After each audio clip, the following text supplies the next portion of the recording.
নীতিমালাটার মধ্যে শুরুতে অনেক গ্যাপ ছিল। আমি স্যারের সাথে কথা বলেছিলাম প্রধান নির্বাচন কমিশনারের সাথে। সেখানে দেখা গেছে যে সারানো যাবে না, তার মানে কি টাঙানো যাবে, এটা কিন্তু স্পষ্ট ছিল না।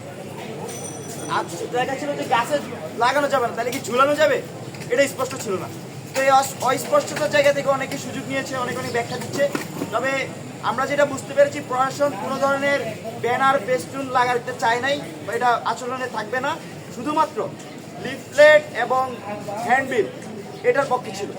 তো গতকাল স্যারের সাথে আবারও কথা বলেছিলাম, স্যার এই বিষয়টা একটা অনাস্থা তৈরি করছে, হলগুলোতে শিক্ষার্থীদের মধ্যে মুখোমুখি অবস্থান তৈরি হচ্ছে যে কে আগে লাগাবে।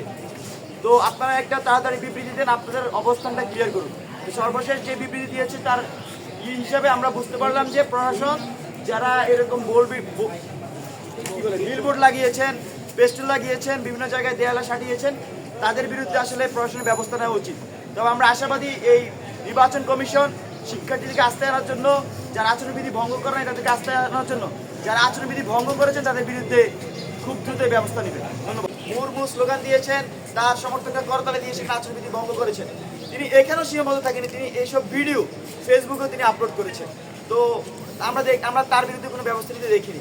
আমরা তারপরে দেখলেন যে আপনি কালকে ব্যানার ফেস্টুনের বিষয়টি দেখলেন। এখন আপনি যাবেন যে আমি কার্যত দেখে এসেছি অনেক ব্যানার লাগানো আছে। আমরা দেখেছি টিএসসিতে বড় বড় ব্যানার লাগানো আছে। আমরা দেখেছি এখন বড় বড় বিলবোর্ড বিভিন্ন জায়গায় আনাচে কানাচে আছে।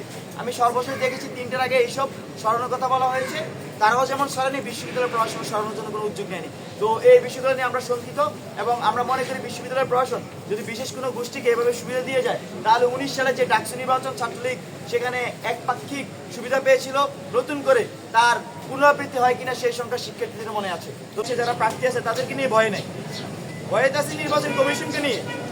কারণ এই নির্বাচন কমিশন একপাক্ষিক অবস্থান নিচ্ছে। এই নির্বাচন কমিশন যারা আচরণবিধি লঙ্ঘন করেছে তাদের বিরুদ্ধে ব্যবস্থা নেয় নাই। এই নির্বাচন কমিশন যদি শেষ পর্যন্ত 19 সালের ইলেকশনের মতো একটা এরকম, আমি জানি না যদি ইঞ্জিনিয়ার্ড ইলেকশন হয়, এটা আমরা নিয়ে সেই নির্বাচন কমিশনকে ভয় পাচ্ছি। আমরা মনে করছি যে ইলেকশন সুষ্ঠু হবে যদি নির্বাচন কমিশন নিরপেক্ষ অবস্থান নেয়। সেনাবাহিনী এখানে খুব বেশি আমি মনে করি যে ম্যাটার করে না, কারণ ঢাকা বিশ্ববিদ্যালয়ের শিক্ষার্থীরা যথেষ্ট সচেতন এবং জুলাইয়ের বাস্তবতার মধ্যে দিয়ে শিক্ষার্থীরা গড়ে উঠেছে। তো সেই পরিস্থিতি ঢাকা বিশ্ববিদ্যালয় নাই যে সেনাবাহিনী এনে ঢাকা বিশ্ববিদ্যালয়ের শিক্ষার্থীদেরকে নিয়ন্ত্রণ আনতে হবে।